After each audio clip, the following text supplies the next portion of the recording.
Tignan nga tayo. Uy, I'm live. So, tinetest ko lang kanina. Tignan ko nga. Baka hindi makapag-live.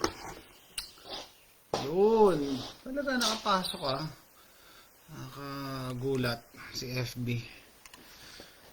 Actually, nahirap akong mag-live stream using a PC. Bigla nag-connect. Okay, sige. Sige lang, sige. Sige, pasok, 5 piso. Lahat ng bagay, 5 piso. Pasok, 5 piso. Kwentuhan lang tayo, kwentuhan. Malamig na umaga dito, no? Grabe. Hindi pa winter, pero lumamig bigla yung temperature. Kagabi nag-start eh. Kaya masarap magkape. Init.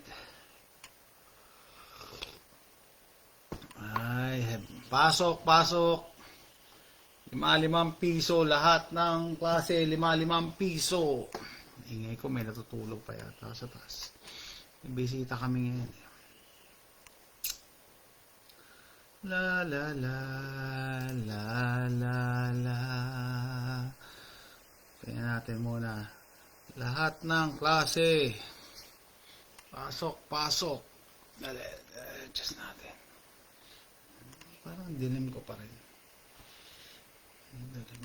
Pwede na yan.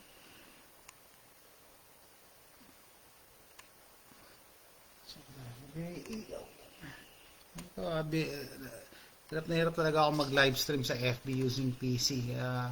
Minsan nawala lang ako gana. Kaya kanina sabi ko, ano kaya, paglaruan ko to, bilang pumasok, bilang nakapag-live stream.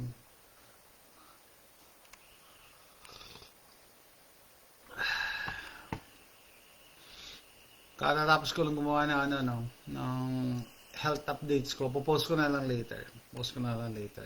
So ito, naghanap lang tayo kung meron tayong kakwentuhan. Baka kasi may mga topics na na kailangan natin i-address.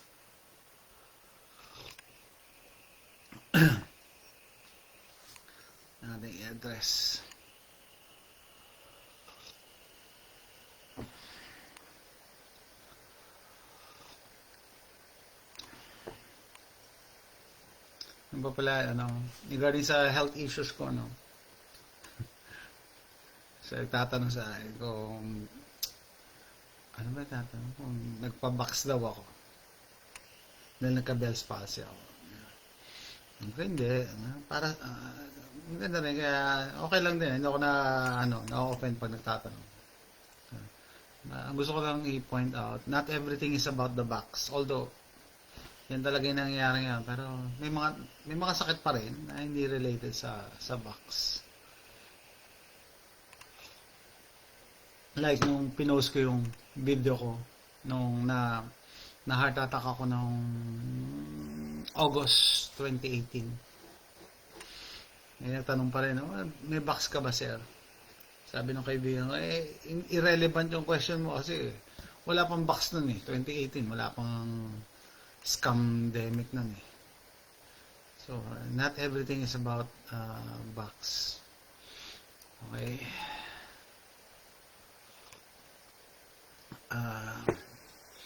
Sabi ko nga, lamig na dito. Ang lamig. Pagbukas pa lang namin ng pinto eh. Sabi ng miss ko, sobrang lamig. Ganyan, 40 degrees eh. 41 degrees kanina eh. Pagpasok. Tapos, inatid ko pa si AJ sa bus stop. Yung bus stop, mga 3 blocks. 2 blocks away. Malapit lang naman. Pero imagine mo, kahit malapit yun, maglalakad ka sa sobrang lamig. 40 degrees Celsius. Alexa, what is 40 degrees Celsius in According to an Alexa, stop. Alexa, what is 40 degrees Fahrenheit in Celsius? Alexa, what is 40 degrees Fahrenheit in Celsius? 40 degrees Fahrenheit is about 4.4 degrees Celsius. Oh, grabe. Kaya pala sobrang lamig, no? 4.4 degrees. Sabi mo ng 5 degrees Celsius, no? Malamig talaga. So, sabi ng miss ko, ito hinihintay nating lamig. Ito yung lamig. Kasi sobrang init last time eh, summer, sobrang init. Record breaking yata yung init, no? Sabi ko, ay, hindi excited na akong lumamig. Mas gusto ko talaga malamig kaysa mainit. Pag mainit, pwede kang uminit ulo mo eh. Kahit walang kasalanan yung mga tao sa paligid mo, naiirita ka eh. Irritable ka eh. Pag malamig, yeah, mahirap din ang malamig, pero at least pwede kang mag-layering. No, pwede kang magbalot. Magbalot ka. Kaya kagabi, kahit nandito na ako sa bahay, Sunday night, nag-sweatshirt ako eh. Bihira mangyari yun eh. Sweatshirt ako sa loob ng bahay. Tapos, hindi pa namin tinurn on yung AC. Tapos nag-drop yung temperature. Anyway, tignan natin. Okay, pasok. Kwentuhan lang tayo, kwentuhan. Masarap din may kakwentuhan. Alam nyo ba yun, ano? Nakakatulong sa mental health ko yung pagbablog. Lalo na dati, no? Araw-araw ko nagla-livestream. Kahit malayo yung mga tao nanonood sa akin, kausap ko, at least alam mo, andyan sila. Nakakapagsalita ka. Compared sa mag-isa ka lang tapos nagsasalita ka, para ka nang baliw nun. Ano pa? Ano yung mga ilaw? Parang malayo ilaw ko. Yan, medyo madilim kasi madilim sa labas dahil gloomy weather. Gloomy.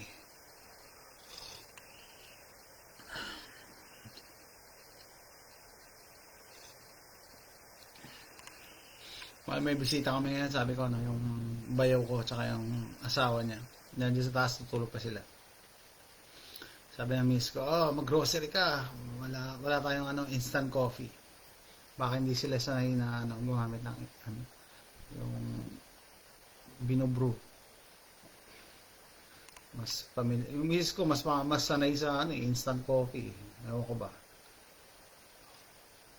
Ginawa ko the other day. Wala na siyang kape. Magkaiba kami ng kape. Sa kanya instant, ako binobrew. Brewed coffee ako. Actually, funny thing is, dati hindi naman talaga ako coffee drinker. Hindi ako nagkakape dati. No? Kailan na ako nung na-discover ko yung brewed coffee, doon ako start magkape. At saka nagkakape lang ako pag malamig. Anyway, so yun. Sabi niya wala daw siyang kape. Nakatamad akong mag-drive para pumunta doon sa Asian store. Bumili na ako sa Walmart ng Dunkin Donut na coffee. Yung mga packs. Nung tinimplaan ko siya ng kape, sabi niya, ba't dami nakalutang? Baka kailangan ito i-brew? Oo nga, no. Bubrew pala yun. Pero nung binrew ko na, sarap siya. Sabi niya, parang parang Starbucks. Yung Dunkin Donuts na coffee na pack. French vanilla ang pinili kong flavor. Parang Starbucks daw. I wouldn't know kasi hindi ako nag-Starbucks. Mahal ang Starbucks, ha? Tataka nga ako sa mga kamag-anak natin sa Pilipinas eh. Kung magko-coffee, ang init sa Pilipinas, magko-coffee ka. Tapos kung makapag-coffee ka, Starbucks pa. Mahal-mahal. Ang isang presyo ng isang kape, presyo ng isang meal. Talagang ginawa ng status symbol.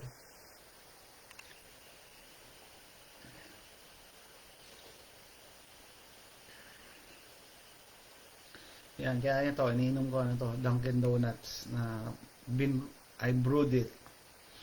Okay? I brewed it. Okay, let's see. Yan, morning updates. Yeah, sabi ko, abangan nyo, mamaya upload ko. Gumawa ko ng update sa health issues ko. Tapos, what else? Ano bang gagawin ko ngayong week na to? This week, yun nga, may bisita kami, no? Samahan ko yung asawa ng bayaw ko, magpa-check up bukas. May check up siya sa doktor eh, na-stroke siya last year. Last year ba? Hindi, this year lang pala, March, April. Tapos, maglilipat sila sa Ohio. Ayan, umuulan pala sa labas. Kaya pala ultimo yung mga aso namin ayaw lumabas para umihi eh. Tinitiis na lang eh. Sobrang lamig eh. 40 degrees Fahrenheit, nasa 5 degrees Celsius. 5 degrees. So, ito kahit hindi tayo meteorologists, no, or weather people. Sobrang init ng summer, 'di ba? Ngayon, in-announce nila itong Halloween, ito ang pinakamalamig na Halloween daw. Magda-drop talaga. I agree kasi hindi pa nga Halloween, sobrang lamig na. So, doon yung ma-observe guys, no? The earth is correcting itself, no? Kino-correct niya yung sarili niya. Kaya huwag kayo magpadala dyan sa mga climate na BS na yan. Climate BS, climate change. Okay, kasi kino-correct ni Mother Earth yung sarili niya. No, ano yan? Sobrang init nung summer, so yung water nag-evaporate, and it has to go down. Hindi, kailangan bumalik niyan. 'Di ba? So ngayon, lalamig. Ganun lang eh. Kaya sabi ni Ernie Baron dati, weather lang yan eh. Paiba-iba. Kasi nga, hindi naman sinabing fix ang weather eh. It just so happen, may mga tao na sobrang sasama, ginagamit nila yan to push their agenda. Ako ba, ma-sensor ako dito ni FB. Kasi nagsasabi akong totoo. Pinupush nila yung agenda. Bakit? Sabi mo, bakit anong agenda nila? Well, control. Kailangan lang makontrol ka. Siya, tayo. Ano mapapala? Siyempre, pag nakontrol mo yung tao, magagawa mo lahat na walang magko-question sa'yo. Imagine yung mga tao sasabihin, oy, kailangan nyo tumira sa 15-minute city para hindi kayo mag-produce ng mga carbons, ng CO2. Sabihin mo, kung na-brainwash, ay, oo nga, no, tama. Hindi na ako kailangan, masama yung mga sasakyan na yan, nag-i-emit ng pollution yan, ganyan. Kaya sige, papahig ako dyan sa 15-minute city. So, pag nandun ka na sa 15-minute city, yung trabaho mo, 15 minutes away, yung doktor, 15 minutes away, hindi ka pwede lumabas kasi hahanapan ka ng QR code, yung box passport mo, para ma-open mo yung mga gate. Gated na yan, yung mga dadaanan nyo, may mga harang na. Hindi mo pwede mabisita yung kaibigan mo taga Bicol kasi sasakay ka ng bus eh. Hindi pwede, kailangan 15 minutes. I hope magaling ka na, brother Jace. Gising Maharlika. Yes, sir. Yes. Oh, yeah.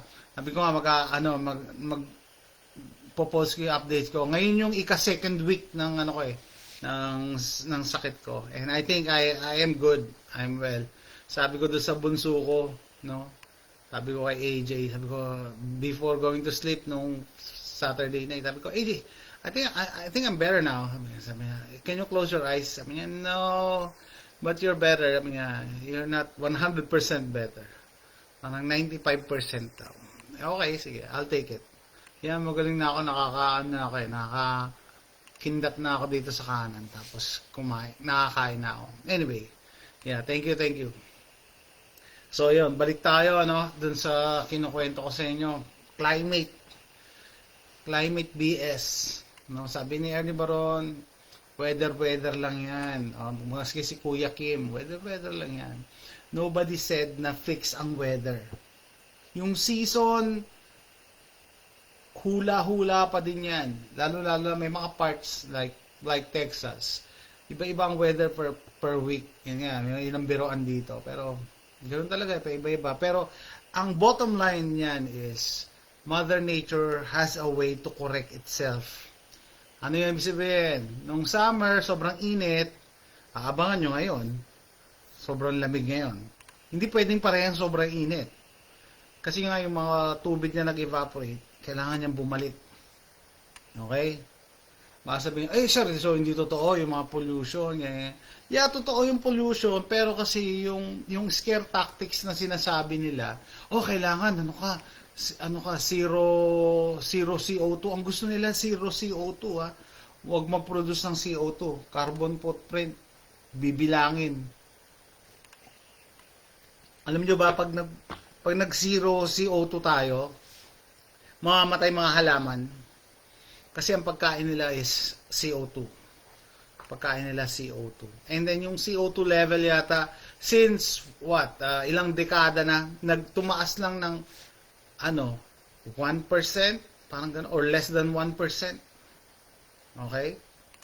So, it is true na mayroong pollution na nade-degrade ang environment, pero not at that rate. Si AOC nga, Alexandra Ocasio-Cortez sabi, we will be dead in 10 years. Diyos ko po, ganyan yung mga sinabi nila dati. Example, si Al Gore. Ang dami na sigurong kinita ng mga yan. Kasi binenta nila yung idea, yun magbibenta sila ng idea, pag maraming bumili, kikita sila.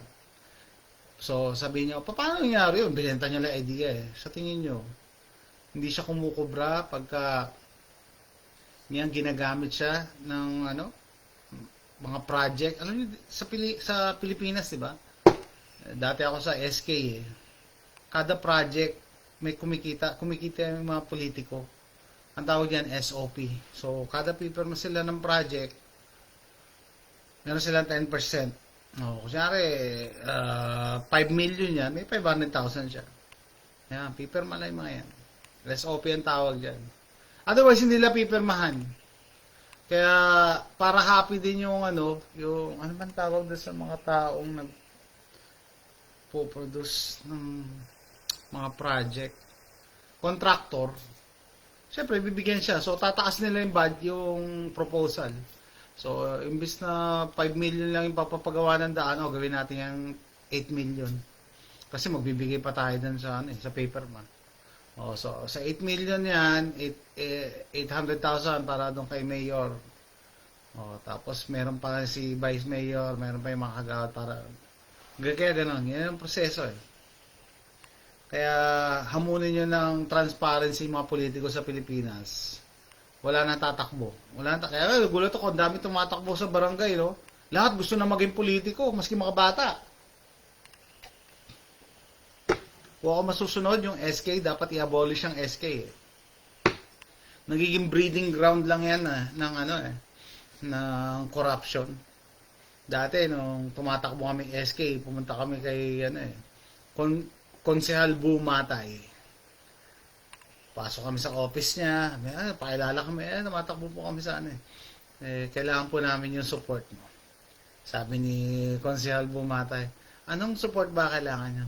Financial support po. Diretso, financial support. Ang ginawa ni Bumatay, kinuha niya yung wallet niya, bigyan siya namin ng cash. Ganon. So, pera-pera, no? Kaya pag naging transparent ang gobyerno, wala nang tatakbo. Na ibig sabihin, papakita dyan yung expenses, wala nang tatakbo. Ngayon, ang daming gusto tumakbo. Eleksyon ngayon sa Pilipinas, diba? Bobotohan kayo. Lahat gusto maging politiko na. Kasi andyan yung pera. Pagka every project na pipirma, merong may kickback. Yan ang tatawag nila ang tawag nila. Yan tinatawag nila na SOP. Panoorin niyo yung live stream namin ni Hagbayon Channel, no? Pinost ko dito. Gusto ko sana i-download tapos i-repost ko sa Jose Rizal Adventures. Masong haba, 3 hours yan. No? Yan yung mga videos na panonoorin mo ba may ginagawa ka ba, nagluluto ka. Ganyan. Maririnig mo naman yung usapan namin. Marami kayong makukuha doon. No? Kaya gusto kong i-reshare. Diba? And lalo-lalo na yung ngayon, mga politics. SOP. Yan nga, Anton Mapa. Yeah, SOP. Yan, sabi ko sa inyo, nung SK pa lang ako familiar na ako dyan. Doon ako parang namulat ako ganito pala ang politics. Kaya, ang gusto ng mga politiko, more projects. Kasi, more kickbacks. Diba? Pati yung mga contractor, masaya. Yan, bumuboto kayo ngayon. Ito naman, may mga point of view naman yung iba na, kaya ako hindi na ako bumuboto kasi pare-parehas lang naman yan. Hindi, mali pa rin yun. You need to exercise your right to vote. Pag hindi ka bumoto, para mo na rin binoto yung kalaban. That is true. No? You just choose the lesser evil. Wala talagang, wala talagang santo, nakakandidato. Ang pinakamalapit na dyan, yung sa Pampanga yung governor, tumakbo ng pagka-governor, yung pare. Kalaban niya, gambling lord. Ang nanalo, gambling lord. So, ganyan sa mga society natin. May tumakbong pare, gambling lord. Pinili nila yung gambling lord. Okay. So, ganyan, dyan magre-reflect. Tapos magtatanong kayo, ano nangyayari sa society natin? Diba? Kasi ang pinipili nyo, bulok parang yung kaibigan ko, ayaw kay Trump. Kaya binoto niya si Biden. Tapos ngayon palagi siya gaan talaga to si Biden. Bakit mo binoto si Biden? Kasi ayaw niya kay Trump. Ngayon When ito guys, pag boboto kayo, kung hindi pa kayo nakaboto, ang iboboto nyo, ayun pala magandang topic, election. Ang iboboto nyo, yung fit sa job description, no? Kunyari, boboto mo kagawad, yung talagang may kakayahan, no? Hindi yung dahil ayaw mo siya, kaya ito na lang iboboto ko. Masyadong taliwas yung yun. Kaya nga yung kaibigan ko hindi ko alam kung matatawa ako, maiinis. Ayaw niya kay Trump, kaya binoto niya si Biden. Ngayon, ngawa siya ng ngawa, bagsak ang Amerika dahil kay Biden. Gusto ko sana sabi, ba't mo binoto? Kasi ayaw ko kay Trump. Sige, magtiis ka. Ganun talaga So, it doesn't matter kung gusto mo o hindi yung tao, kung sa tingin mo siya yung mabuti para dun sa posisyon, siya yung boto mo. Hindi natin sila kailangan maging kaibigan yung mga politiko na iboboto natin. Hindi natin sila kailangan maging, ibig sabihin, magustuhan mo yung personality nila. Ang tanong palagi is, karapat-dapat ba siya? Yun nagme-message yung kaibigan ko, si Tokayo Jason ng Hagbayon Channel. Baka daw gusto kong mag-Halloween special kami na live stream. Sabi ko, yes. Ginawa ko na to last year. Gumawa ko ng kwentong pang-Halloween. Hindi gumawa ako ng video. No? Pero yung kwento ko, totoo yun. Mga supernatural stories. Okay. Ano pa? Yan, eleksyon, no? Ang magagawa, ganyan talaga. Pero unless makita nyo yung mali sa sistema, walang mangyayari, walang magbabago sa Pilipinas. Kung bumuboto pa rin tayo based on popularity, based on magaling magsalita, kahit alam mo ng bulok, kahit alam mo ng magnanakaw, magaling magsalita nakapustura tapos maganda at gwapo, yun pa rin ang basihan natin. Walang mangyayari talaga sa Pilipinas. Kaya sabi, ito lang yung pagkakataon na makabawi ka sa politiko or meron kang magawa na may meaning para sa bansa, yung pagboto. Kaya huwag yung sayangin. Huwag kayong gumaya doon sa iba na boboto kasi may mapapala sila. Yan, wala mang mapapala dyan kasi ito, bibigyan ako nito 500. Ganun talaga. Kung ang basihan mo is 500 pesos, 1,000 pesos, parang isa ka na rin sa pumirma sa death certificate ng Pilipinas. Talagang continuous ang pagkabulok. No? Minsan talaga nakakadismaya rin bumoto.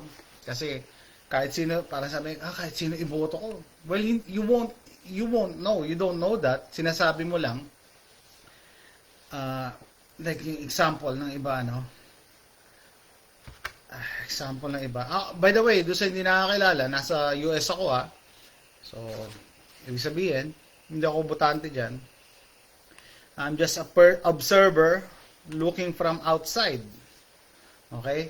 Magre-react ako doon sa nag-comment dati na, nangyari ngayon sa Pilipinas, ganyan, under BBM, puro pangako, 20 pesos na bigas. Dami naniwala doon Tapos tapos may nag-comment kahit naman si Lenny manalo, baka mas malala pa. sa akin lang, you don't know that. Hindi mo alam. Kasi hindi na mangyayari yon. You're just saying that para ma-justify yung actions mo, yung boto mo.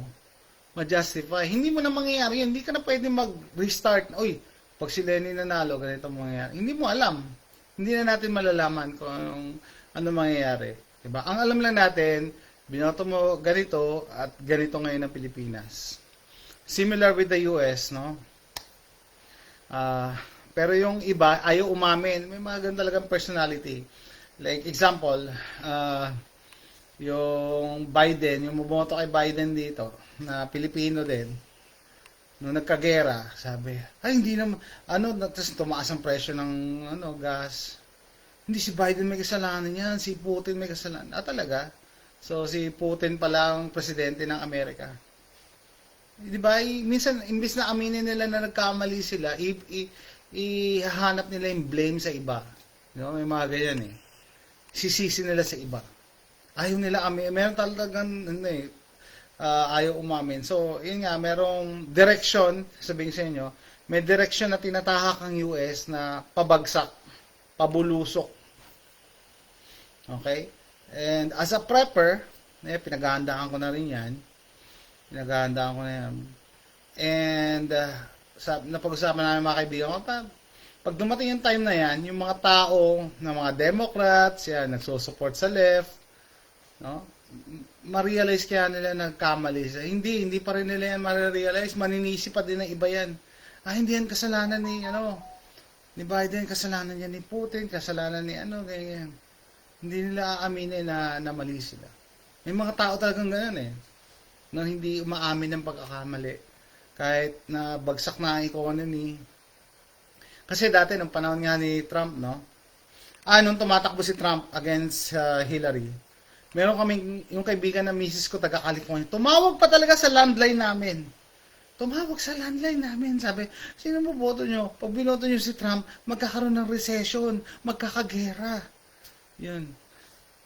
Magkakagera, no? Di, ang sabi, yun ang panakot nila. Ang problema ngayon, si Biden ang presidente rito, bumagsak na nga ang economy at kasama na ang US sa gera, and yet umaamin ba sila na nagkamali sila? Wala, hindi sila aamin. Maybe the best they can do is manahimik, pero never aamin yung mga ganyang klaseng tao na nagkamali sila. So, eto na, no? Sabi ko, bibigyan ko kayo ng preview na ang US may direksyon tinatahak na pabagsak, pabulusok, pababa. And dyan talaga magkakaalaman na, no? Kung sino ang tama at saka mali. And isang yan, basic observation namin, nagkukwentuhan kami nung nag-bike kami. Sabi ko, yung 2 liters na Coke, no? Yung Coke 2 liters. Dati $1 lang yon pag sale. Ngayon, $3.50 na, $3.75. Imagine yung jump from $1, $3.50. So, more than, 300% increase? Although, hindi ko sinasabing soft drinks lang, no? Pero kita nyo yung jump. Kung yun, yung ordinary na commodity, like soft drinks, ang mahal ng soft drinks ngayon. No? Dati, isang case, 24 pieces na in can, $5 lang. Ngayon, doble na, $9. $9 to $10 na. So, isa yon. Oh, yeah. Okay na bro, yung mata mo kumukurap. Yeah, okay na. Yeah, sabi ko nga, ipopost ko, gumawa ko ng video update regarding sa health condition ko. And today is the second week officially. Second week ngayong Monday, no? Ngayon, parang okay na ako. Yan. Mamaya ipopost ko yung video. Inuna ko lang muna to live stream para makapagkwentuhan ako sa inyo. No? So, ganoon ang ng presyohan ng commodity, no? And marami rin kayong makita na nagva-vlog sa YouTube. Nasabihin lang, dati ganito yung nabibili ko. Sample, kunyari, $100. Ngayon, $100, 3 plastic lang. Ganon nakasama ang economy. Tapos sasabihin na naman, hindi naman si Biden may kasalanan yan. Si may kasalanan yan eh. Hindi na nila masisisi Putin ngayon. kaya nga, yung mga ganyan tao, yung mga Democrats na left-leaning, hindi aamin. Pati yung mga kaguluhan, ngayon, may kaguluhan na naman sa Israel. Kaya di ba sabi ko sa inyo, yung mga Democrats dito, sabi nila, pag naging presidente si Trump, babagsak ang economy, magkaka-recession, at magkakagera. Nung naging presidente si Trump, gumanda yung economy dito, bumaba ang presyo ng bilihin, bumaba ang interest rates. Interest rates in terms of pagbibili ka ng kotse. Nako, 1.9% interest lang yung namin Explorer namin nung nabili namin Ngayon, ang pinakamababang interest rate is 9%. So, imagine niyo, kaya nakaraan sabi namin, matagal na pala nung last time bumili tayo ng bagong kotse magsi 6 years pwede na kaming bumili ng bagong kotse ngayon Kaso nung nakita ko interest rate 9%, sabi ko wag mo na pag nagpalit na siguro ng gobyerno. Ang sama na ng interest rates ang sama ng economy. Kaya abangan niyo yung pagbulusok ng economy. Meron pa nirarason yan. Example, yung mga supporter ni BBM or supporter ni Biden. Sasabihin, hindi naman dito lang yan worldwide yan Yeah, it is worldwide kasi magkakasabwat sila. Build back better. Yan ang pinopropose, yan ang slogan ni Biden, di ba? Pare-pareha sila. Yung mga umaten sa Davos, yung World Economic Forum, magkakasabwat sila. Ito yung plano talaga nila. Pabagsakan yung economy, pagdapang-dapa ng economy, ngayon sasabihin nila, para mailigtas namin kayo, magtatayo tayo ng isang gobyerno lang. Tapos, may nagkakagera dyan. Kaya tatapusin natin yung gera na yan. Pero dapat isa lang ang gobyerno natin. Siyempre, meron na namang mag-a-agree dyan. Sasabihin, sige, maganda yan. Magkakatrabaho tayo. Tapos, wala nang gera, wala nang gulo. Pero hindi nyo alam, papasok na tayo sa communism. Example, ito maganda example yung Portland. 'Di ba nagsara na yung mga tindahan diyan, 'di ba? Sara na Chicago, sara na yung mga Walmart, umalis na San Francisco, sara na ganyan. Alam mo suggest nila magtatayo daw ng store run by the government. Government daw Di ba communism 'yon? So bibili ka na ng pagkain mo sa gobyerno. No? So, syempre, ibig sabihin yan, ini-encourage nila yung mga looting, yung mga kaguluhan, para yung mga private na establishments magsara, tapos gobyerno na magtatayo ng tindahan, ng grocery. Okay? So, kala nyo maganda yon, no? Kala natin maganda yan, may kadiwa.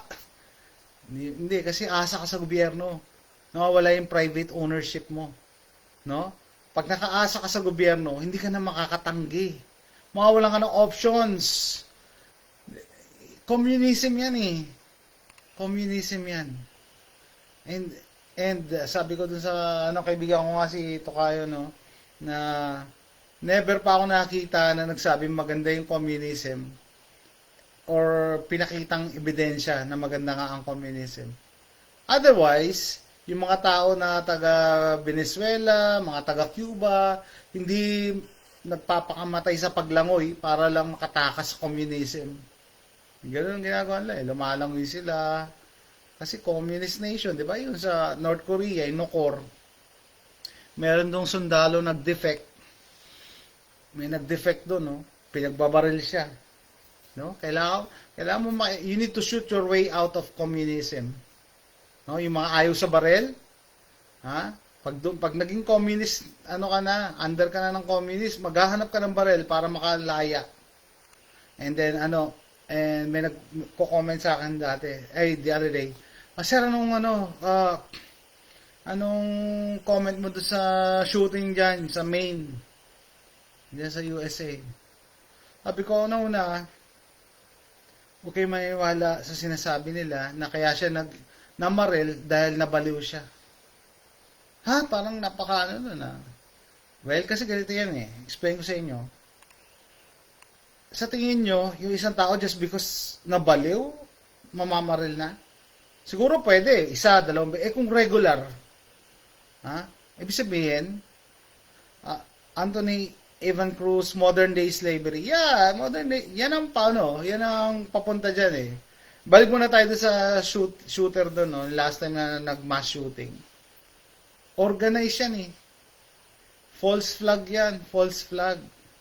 Kasi, di ba, iniimbestigahan si Biden, may kaguluhan sa Israel, gusto na naman ni Biden magpadala ng billion sa Ukraine, padala sa billion sa sa Israel. 'Di ba? Kasi alam niyo yung mga pinapadala niya, wala naman nag-audit diyan kung saan napupunta. Sabihin niya kay Zelensky, bigyan kita ng 10 billion.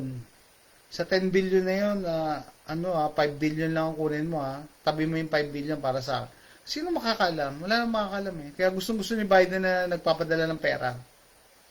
Wala naman nag-audit And sinong news outlet ang mga ngahas na isiwalat yan? Wala, kasi kontrolado rin nila yung media. Di ba?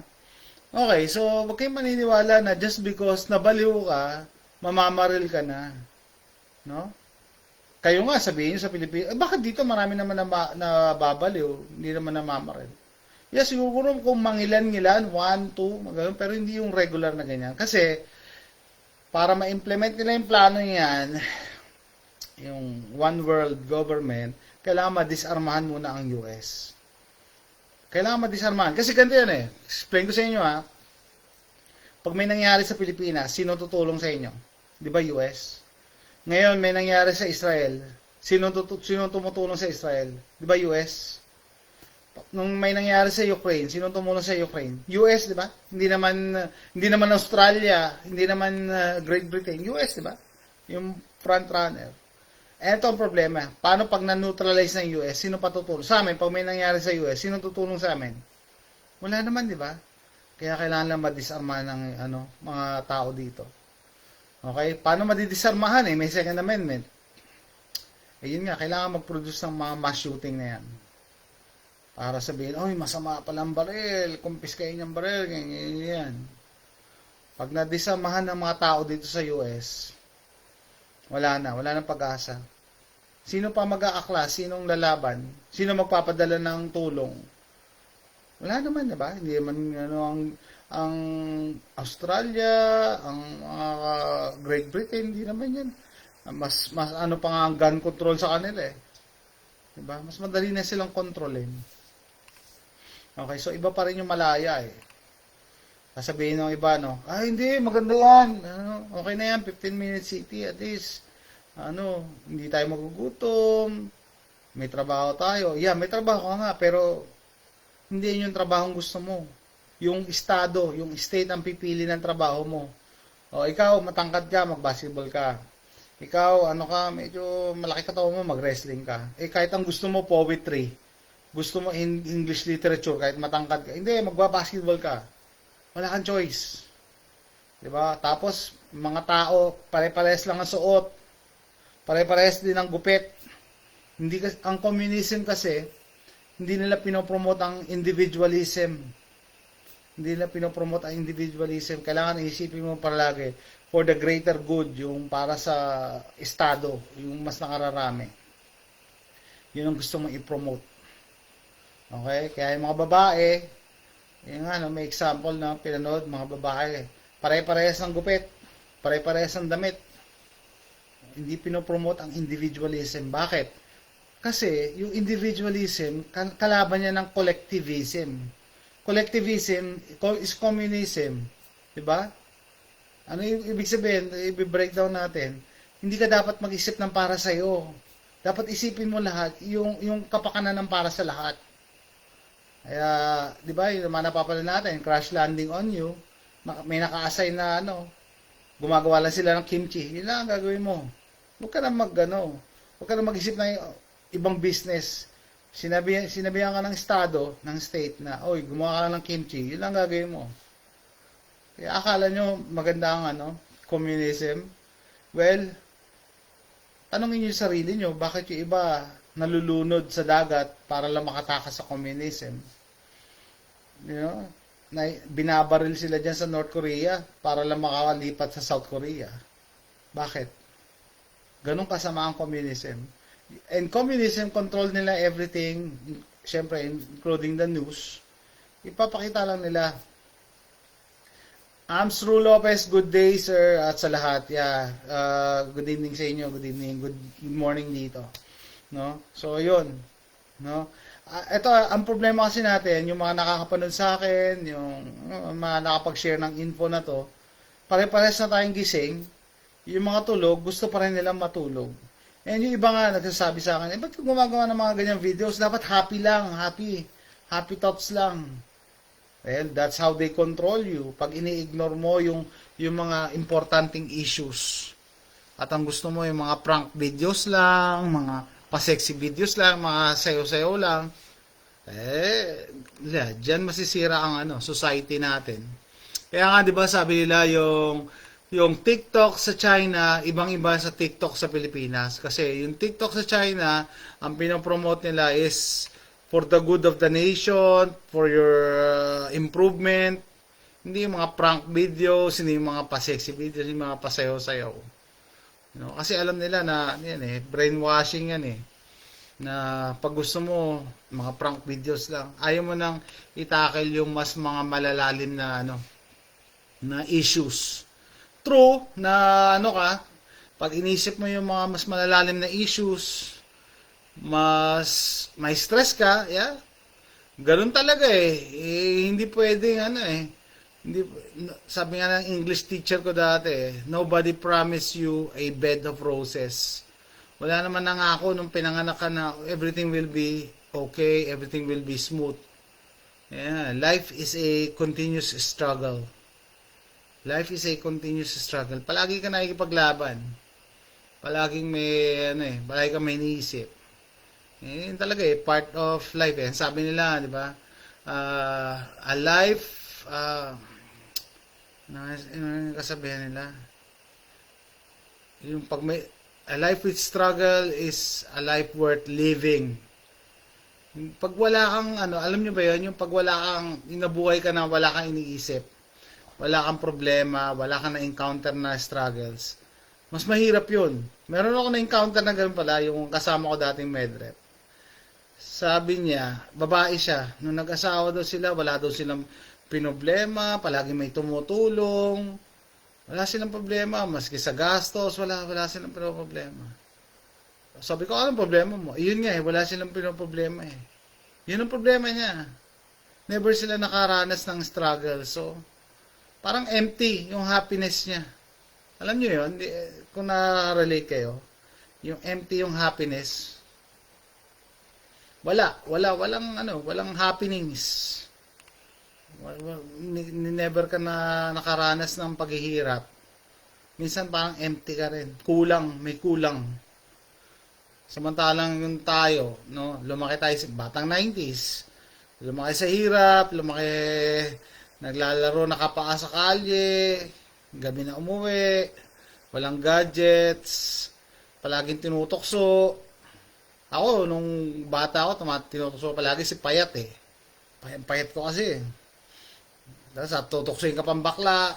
Dati masakit yung mga ganun toksohan. Pero pag lumaki ka, matibay ka. Hindi ngayon, ngayon yung mga bata ngayon, pag tinukso lang, may binuli na, tapos sabihin nagpakamatay na. Yun nga, di ba isang anak ng artista, yung babae, anak niya yata, tomboy, nagpakamatay, nabully daw, just because nabully ka. Sabi ng misis ko dati sa akin baka you're too harsh on your kids. Sabi ko hindi nga tinitrain ko nga yung coping mechanism nila na dapat sa akin pala ma-experience na nila yung masakit. Para pag ibang tao nagparamdam sa Pamela Duran, hello. Pag ibang tao ang nagparamdam sa kanila ng pain, tatawanan na lang nila. Diyan na de-develop yung coping mechanism. 'Di ba? Yung mga taong never nakaranas ng disappointment or frustration, pagtanda nila, napakahina nila in terms of coping mechanism, matukso lang, mababalta mo bukas nag-suicide na. Because they can't take it. Hindi nila matanggap eh. Kesa yung, hindi ko naman sinasabi encourage natin na ibuli mo na ibuli, pero history will tell you na pag yung tao sanay na sa ganyan, sanay na palagi tinutok, so paglaki niya wala na, manhid na sa ganyan, hindi na yan maapektuhan. Di ba? Mas matibay na. Yan sabi pinatibay ng panahon. Yung bakal nga daw hindi tumitibay hangga't hindi mo paiinitin sa apoy eh. Kailangan niyang masunog. Mga tao walang struggle sa buhay, hinga mo lang advice, sasabihan ka, chill lang. Ay nako, sabi ko may mga na-meet na akong mga ganyan tao. And then, eto ang tanong, yung mga ganyan tao pag dumating ba yung SHTF, may mga ganyan, minsan siguro, pag nagano kayo, sa mga girls, pag naghanap kayo ng boyfriend, makikita mo naman sa lalaki kung yung malambot sila na yung nga walang paninindigan, pag dumating ba yung emergency, maaasahan ko ba tong lalaking to? O baka mauna pa sa akin tumakbo? Yung mga basic na question Yung mga basic na question. Pagka may emergency pa, may napanood akong video ino-hold up sila magshota. Yung lalaki pa yung tumakbo Pagka yun nga, sabi pitpita na ng maaasahan ko ba tong partner ko? Yun ang isa sa mga i-consider nyo.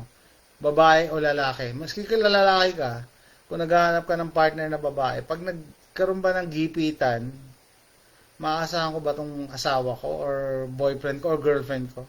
Baka mamaya iwan ako na lang o bigla nito. Yun yung isa sa mga characters pag naghahanap kayo ng long-term partner. Mahirap kasi doon nasusubok yung personality ng isang tao pag yung sa struggles yung paghirap na ano ba to? Tatakas na lang ba to o sasamahan ako nito sa hirap? Yun ang mga basic questions. Kasi sasabihin na iba, huwag na tayong happy thoughts lang, huwag na tayong problema. Kasi umiiwas yung mga yan. Yung mga ganyang klaseng tao, umiiwas yan sa responsibilities, umiiwas yan sa facts of life, Imbis na harapin yung problema, iba na lang ang isipin natin. Nako, delikado yung mga ganyang kasama. Meron pa nga nung in-interview kami sa embassy, nung 2008, November yata yung 2008. Meron kami nakasabay, narinig ko lang yung lalaki. Siguro 19 years old siya or 20 years old. Wala daw siyang kahirap-hirap kasi pinetition lang siya, wala approve all the way. So hindi niya pinaghirapan. Hindi niya pinaghirapan yung pagpunta sa US. So talagang hindi niya naramdaman yung So para sa kanya walang special meaning yung pagpunta sa US kasi hindi niya pinaghirapan as compared sa pinagdaanan namin. And hindi ko pa nakukwento sa amin hindi ko pa kinukwento sa inyo yung istorya namin yung pagpunta sa Amerika. Pwede pang maalaala mo kaya yun siguro some other time pag nasa mood ako. May mga pinagdaanan talaga kami na iyak kami, nagkasakit pa yung anak ko, nawala na akong trabaho, basta magandang. Okay, so Lovely Marias, you have to learn to be strong in the face of challenges. Yes, hindi lang ikaw, pati yung partner mo dapat ganun. Mahirap pagka ikaw lang, tapos yung partner mo pabigat. Or iiwang ka. Iba kasi yung yung psychological effect na yung kasama ko, kahit anong mangyari, sasamahan ako nito. Pagpitpitan na ng bayag, sasamahan ako nito. Iba yun, nakakadagdag sa mo yun, strength mo yun, psychologically. Through yung napanood kong video, nasugatan, nahiwa ng kutsilyo, daliri ng girlfriend niya, tas may lumabas ng dugo sa daliri, biglang hinimatay si boyfriend.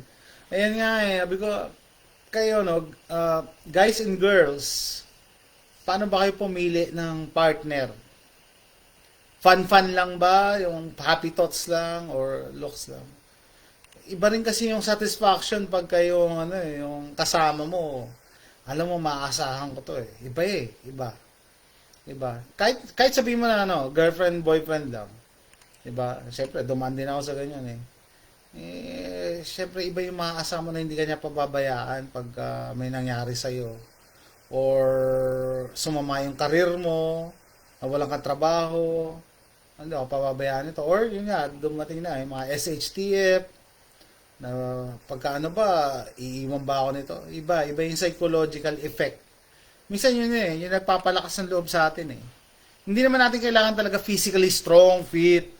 Minsan yung yung psychological effect talaga. Kaya sabi ko, prepping is a mindset. Di ba? Yun dapat ang tinitignan natin kung yung kasama ba natin or kahit hindi boyfriend girlfriend, kahit yung mga pipiliin natin maging kaibigan. Ito ba yung mga kaibigan ko? Minsan napapaisip ako sa ganun eh. Pag may nakita ako na tao na ganyan, sobrang lambot, psychologically hindi katawa, hindi yung physical. Sabi ko, hindi ito in-imagine ko makakasama. Baka, kasi minsan nakakahawa eh. Alam niyo ba yun? Nakakahawa yung kabubuhan, nakakahawa ang yung pagkamahina ang loob, yung pag mahina lang yung pag may nangyari lang bumibigay na. Bumibigay na psychologically. Yan, natakil ko yan last time yung nag-vlog kami nung Hagbayon channel. Sabi ko pagka SHTF, prepping group, may gustong join sa inyo, kailangan i-assess mo yung mental health niyan. Baka mamaya pag nagkaroon ng emergency baka maging pabigat pa yan, 'di ba? Magpanic, no? So palagi niyo i-consider ang mental health, 'di ba? Ng mga kasama niyo. Lalong-lalo na kung kunyari example, yung nung nakaraan, yung mga lockdown. Ang liit-liit na nga ng bahay niyo, bahay namin.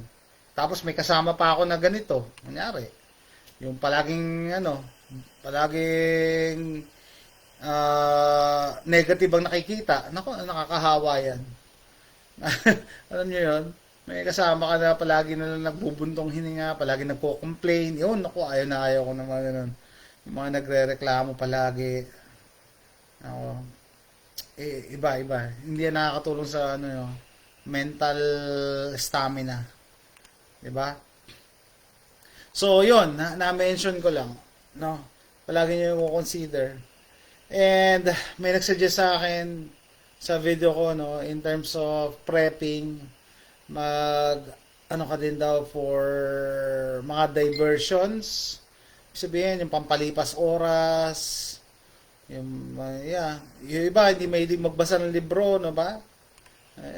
Well, maghanap kayo ng ibang activities para may tinatawag na mental exercise eh. Alam niyo ba, pati yung brain natin kailangan nag-exercise din. Hindi pwedeng, palaging naka-cruise control eh. Kailangan nag-exercise din yung brain natin para tumibay. Diba? So, similarly, with emotions, yung emotional intelligence, diba? Hindi lang IQ, EQ. May kina-question ako sabi ko, itong yung pamangkin ko nagturo naging lecturer, naging reviewer ng board exam, no? Naging review. Sabi ko, paano naging reviewer to? Fresh grad. No, fresh grad. Kasi ako nagturo ako, 'di ba? Nagturo ako sa Pilipinas bago ako umalis. Hindi ko sinasabi magaling ako, pero bago ako nagturo, may mga experience na ako. So, yung mga estudyante ko tuwa pag nag-explain ako kasi sinasamahan ko ng narrative ng mga past experiences ko. So, kung ikaw, fresh graduate, pagka-graduate mo, nagturo ka, anong i-share mo sa estudyante mo? Bagong graduate ka lang din. 'Di ba? Para sa akin, dapat you take it to yourself, you owe it to yourself na mag-aral muna or kumuha muna ng mga experiences bago ka mag-share sa iba or bago ka magturo sa iba. Otherwise, estudyante ka lang na naging teacher, tapos ang tinuturo mo lang yung tinuro ng teacher mo. So, parang ganon. Kaya, minsan yung pagtuturo, yung teaching, kaya sinasabi ng mga estudyante, eto magaling to si sir, magaling to si ma'am, ganyan. Kasi may nakukuha sila more than yung nakasulat sa libro. May nakukuha sa libro. Kaya, alam nyo ba, pag tayo nag-aaral, nagagamit ba natin yung mga tinuro sa atin sa classroom? Hindi naman, di ba? Pero ang nakukuha natin talaga is yung attitude, no? Yung mga beyond the books, yung mga sinishare sa atin ng mga teachers natin. Yun ang talagang nakukuha natin. Hindi yung x minus y is ano, nakalimutan ko na nga yan eh. 'Di ba? Kaya meron mga teachers tayo na tumatak talaga sa atin na hindi natin makalimutan yung teacher kong yun, ganyan. Kasi dami ko natutunan sa kanya. Hindi yung mga x minus y, hindi yun. Yung mga life lessons siguro. Yan. Life lessons, saka yung mga attitude. Yun ang mga nakuha natin talaga sa mga teacher na hindi natin makakalimutan. No? It just so happen, it's sad sa Pilipinas dahil sabi nga nila, hindi ko naman nila lahat, no? May nagsasabi, kaya nag-hire sila ng mga newly grad kasi wala na eh, yung mga magagaling nag-abroad na eh. Wala na, yung mga maraming experiences nag-abroad na eh. Kasi sabi nga, ba't kami magtatsaga sa Pilipinas eh, kakarampot ang sweldo. Same effort, pero ang baba ng sweldo. Ganun talaga. No? So, yun lang ang suggestion ko sa mga newly grads na nagtuturo or gustong magturo. You owe it to yourself and to your students na kumuha muna ng maraming experiences. Kasi ang ituturo mo sa estudyante, hindi lang naman yung nasa libro eh. Kaya minsan, nung nagtuturo ako diyan sa Batangas, nagturo ako diyan sa Batangas meron talagang kasi kontrolado ko yung oras ko, di ba? Ibig sabihin, kunyari 1 hour ako magtuturo. Kaya ko pa mag-inject dito ng mga life lessons. Di ba? Life lessons. Kasi I think yun yung essence talaga ng teaching, no? Yun ang essence ng teaching. Hindi yung binigay mo lang kung ano yung nasa libro. Kasi yung nasa libro, makakalimutan niya ng estudyante. Pero yung life lessons, yung experiences na shinare mo, yun, hindi yung makakalimutan ng mga estudyante. And dadalhin din nila yun. Okay? So, ano pa ba gusto nyo pag-usapan? Yan, kukwentuhan lang tayo. Sabi ko ngayong malamig na umaga. Time check, 9:30 a.m. Time check, 9:30 a.m. Time brought to you by Poneraria Pagbilao. Ang kalungkutan nyo, kaligayahan ko.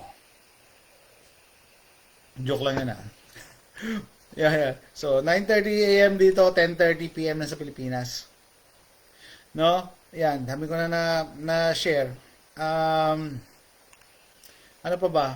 Mag-aaral ako, may nag-comment dati na may mga truther dyan, tapos hindi naman totoong pangalan nilalagay. Sabi ko, anong gusto mo? Parang nakakabobo yung mga ganong comment. Anong gusto nyo? Ilagay ko pa yung totoong address dito, totoong pati social security number, SSS number? Bakit? Anong purpose? You want to know the personal information o yung sinishare na na knowledge? Diba? Anong napapala pagka ibigay yung totoong pangalan or information? Actually, personal yun eh. Dapat nga optional lang personal info eh. Diba? So, it doesn't make sense na, it doesn't matter kung hindi totoong pangalan yung nilagay ko dito. Kasi nga, I'm protecting my, my personal account. Pinoprotect ko eh. Lalo-lalo na pag tayo nagsasabi ng totoo, just like that, pwede kang ma-delete ni FB o ni YouTube. Pwede kang ma-cancel. So, yung mga truthers dyan, natututo ng sumayaw sa tugtugin. Hindi ko pwedeng head-on, banat ka ng banat. Mga kasama tayo na ilang beses na nasuspend yung account. Ako, ang pinakamatagal ko nasuspend yung, itong account na to, 30 days. Ever since, iniingatan ko na. No?